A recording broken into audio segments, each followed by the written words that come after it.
String theory, black hole, fuzzballs, and the mystery of unification. So, since we're talking about strings, of course I have to give you all a sample of a string.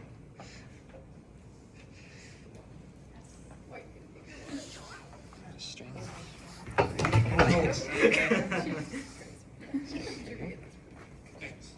Minus 10 points. Keep the string. I have to.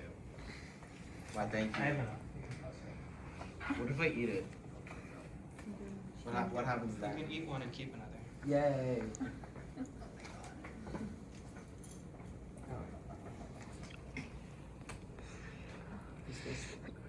Oh, that one's okay. Isaac Newton.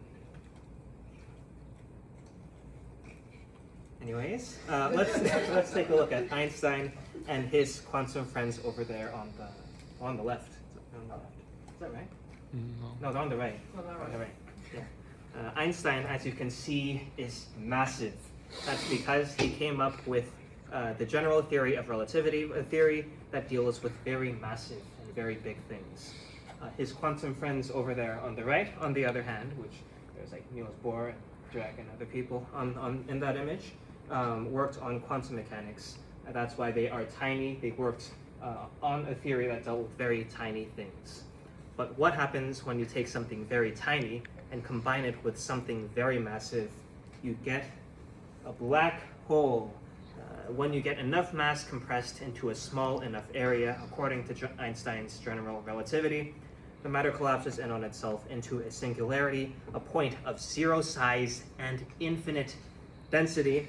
The singularity is surrounded by an event horizon beyond which even light cannot escape, and on the right is a photo taken by scientists of a black hole a long time ago in a galaxy far, far away. Unluckily, our black holes caused our quantum friends some trouble. Yeah, you see, things get sucked up into black holes. Things like us, your best friends, your worst enemies, and our planet Earth. Those things and people contain quantum information that also gets sucked up into those black holes. The thing is, black holes slowly evaporate due to a completely random process called Hawking radiation. This means the black hole will eventually get smaller and smaller and eventually disappear, and all that quantum information that entered the black hole will be lost. But this violates one of the fundamental tenets of quantum mechanics, the law of conservation of quantum information. This is called the quantum information paradox. We're going to try to solve this problem once and for all. Here is the standard model of particle physics. In this model, there are two types of particles: fermions, particles of matter, and bosons, force-carrying particles. And that's it. And that explains basically everything in the universe on a microscopic scale, except for one thing: gravity. These bosons carry the electromagnetic force, the weak force, the strong force, but not the gravitational force. So physicists thought, why not just add a particle that carries the gravitational force, a gravitational boson, and call it the graviton. Problem: the standard model treats particles as points in space with zero volume. When you get to extremely high mass and extremely strong gravity cases, like interactions keeping our planet Earth the sphere, the extremely high energy and extremely small size of the interactions create black holes everywhere where they shouldn't be, such as right here. Okay, now the exciting part. Take a look at your strings. Once again, let me get a string. Right. Okay. Now, according to some physicists, these things scaled down an extreme amount are what make up our universe. In case you don't speak French, corde ouverte means open string, corde fermée means closed string. Strings can vary in form, being either open or closed. They can also vary in vibrational mode, the harmonic in which we vibrate, which we learned about in AP Physics 2. Now, with all the different possible combinations of vibrational mode and form, you can recreate the properties of every single particle in the standard model, including gravity. This is string theory.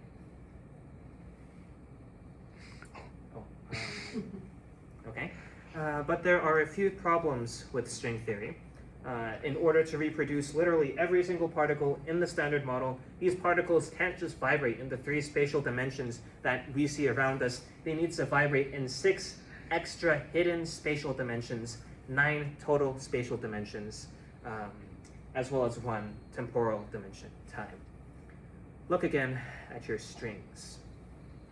Look at it, hold it away from your face, and you'll see that they look almost one-dimensional. They're just a line. But if you go looking closer into your strings, you'll see that they're made of 3 dimensions. They're just so small that they're barely perceivable. And according to string theorists, this is what is happening in our universe. We perceive 3 dimensions, but there actually are 9 spatial dimensions.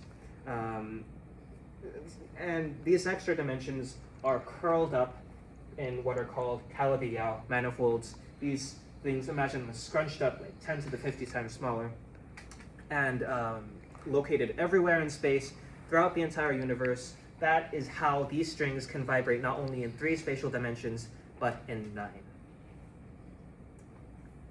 Okay, next problem. Okay, so if we really want to incorporate all particles, fermions and bosons, particles of mass and particles that carry forces, we need something called supersymmetry.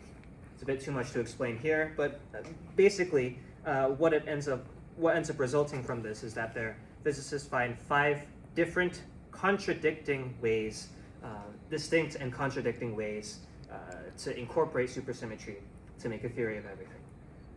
Decades later, it turns out that these ways are neither distinct nor contradictory. They're actually the same theory, and they can be combined into one theory, M theory. But if you want to do this, you must add an extra spatial dimension, 10 total spatial dimensions, not 6 extra spatial dimensions, but 7 extra spatial dimensions. Strings, oh yeah, and there's another implication to this as well. Not only do we need to add another spatial dimension, but it means strings are not the only fundamental particle or object in the universe. There also exist higher dimensional objects like brains, such as this highly unrealistic purple rectangle. Another problem. We have no evidence to prove string theory is true, because if particles are strings, these strings would be so tiny that it is impossible to observe and detect them. Attempts to discover supersymmetric particles at CERN, for example, have also failed, or not failed. It's just we haven't come across them yet. After decades of research. Okay. Oh, and another problem. Okay, another problem. So, within M theory, there are many different possible geometries for those extra 7 spatial dimensions.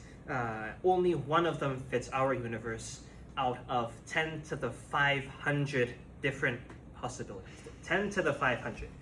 And by the way, there are only like 10 to the 80 atoms in the entire universe, and 10 to the 500 that we're going to need to parse through in order to finish string theory.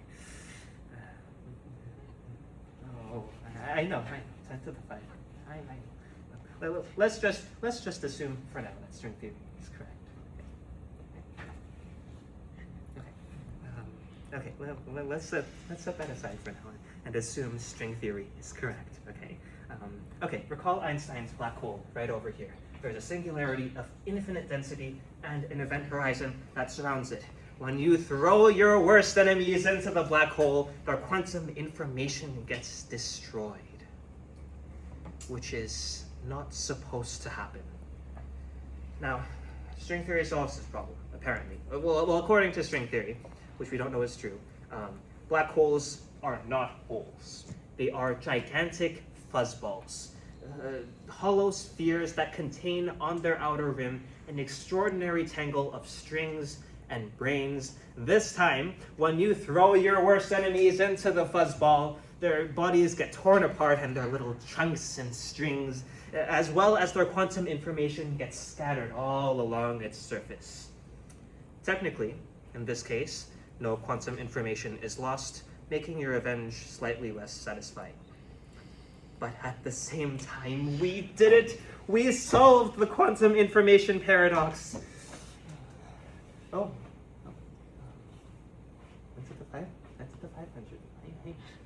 One more thing. One more thing. So, anyways, one more cool thing to note about fuzzballs. I said fuzzballs are hollow.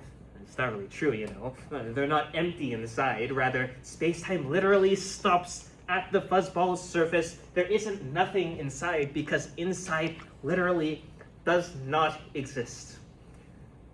But maybe you just think we're puppets on strings that are being played with by the universe. Maybe we're also just a joke in this cruel, indifferent, absurd, and indifferent universe. Oh, absurd and indifferent.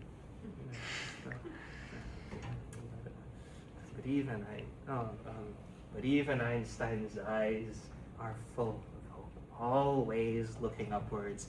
Hope that this problem, which he left unfinished at his passing, will be carried on, that it will eventually be resolved, that his sons, daughters, and non-binary children will live on to continue the journey and the mission even when all seems lost, even when your best friends, your worst enemies, and our planet Earth gets sucked up by a gigantic black hole fuzzball. Yeah.